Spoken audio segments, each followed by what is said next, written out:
Lincoln Carlson. I'm the corporate pastry chef for the Mina Group.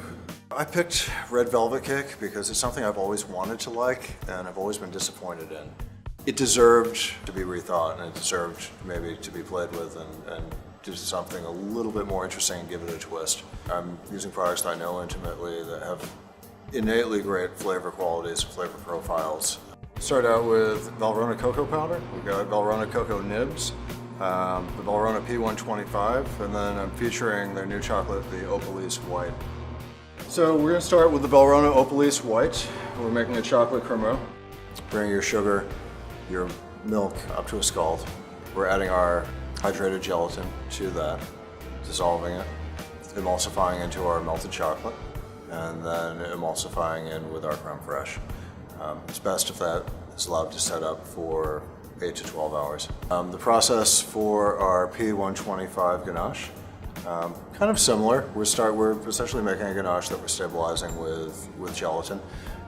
Starting out with our sugar, our milk, our cream, bringing that up to a scald. We're making a creme anglaise with that hot liquid, cooking egg yolks in the hot liquid to about 176 Fahrenheit until it's fairly thick. Adding our hydrated gelatin to that liquid and then emulsifying that into the melted P125. As far as the ganache, it should be allowed to crystallize for 8 to 12 hours. The red velvet cake, at its core, it's essentially a beet genoise. And when I first started making this cake, it was in a different form, and it was only beet genoise. And I started thinking about the red velvet cake and did a little bit of research, and I found that people originally used beet juice to color it. I was a big fan of taking something that looked like one thing and giving it the flavor of something else, and by incorporating some Valrhona cocoa powder into it, we were able to bring a little bit of that cocoa flavor, which I think is a little bit earthy, and the beets certainly when they're roasted, very earthy, but also very fruity. So that's a central component and flavor element on the plate. And I mean, even to take that to the garnish of bull's blood, which is just a baby beet shoot, you know, it makes sense within the context of the plate.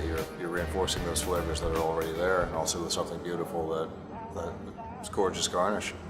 So this is our Valrhona cocoa nib ice cream. Our finished red velvet cake as a plated dessert.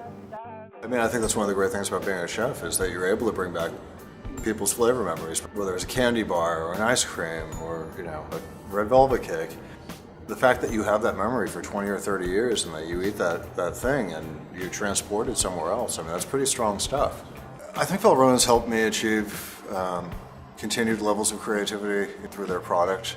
The fact that they've got such unique chocolates that they come from single origins around the world, or they're incredible blends. You know, to find the different flavor profiles that are available in them, I think can inspire what you do with that particular chocolate. What they provide to the professional community with technical information, with inspiration through the desserts that they put out through their team that they run a school, I think they, in a very literal sense, inspire a lot of pastry chefs.